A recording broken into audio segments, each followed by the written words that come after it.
اولاً تو یہ ہے کہ خطبہ چاہے کوئی سا بھی ہو، چاہے وہ جمعہ کا ہو، نکاح کا ہو، عیدین کا ہو، اپنی ذاتی حیثیت کے اعتبار سے وہ واجب ہو، فرض ہو، سنت ہو، لیکن چاہے کوئی سا بھی خطبہ ہو اس کا سننا فرض ہے، چاہے وہ نکاح کا ہی کیوں نہ ہو، اس کو ادب کے ساتھ توجہ کے ساتھ سنا جائے گا۔ بنیادی چیز یہ ہے کہ ادب اور توجہ کے ساتھ سنا جائے، اس دوران نہ کوئی کلام کیا جائے، نہ کوئی بات کی جائے، یہاں تک کہ قرآن پاک کی تلاوت کرنے کی بھی اجازت نہیں ہے، سلام کرنے کی اجازت بھی نہیں ہے، سلام کا جواب دینے کی بھی اجازت نہیں ہے۔ تو بنیادی چیز یہ ہے کہ ادب کے ساتھ سنا جائے۔ اب جمعہ وغیرہ میں چونکہ 2 خطبے ہوتے ہیں تو اس کے بھی آداب مذکور ہیں، تو اس کے آداب کے اندر یہ ہے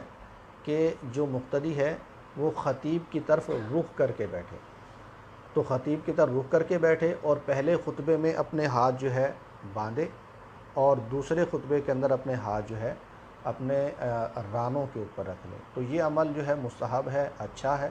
اور اگر کوئی اس طرح نہیں کرتا تو بھی گناہ گار نہیں ہے۔ اصل جو لازم ہے وہ توجہ کے ساتھ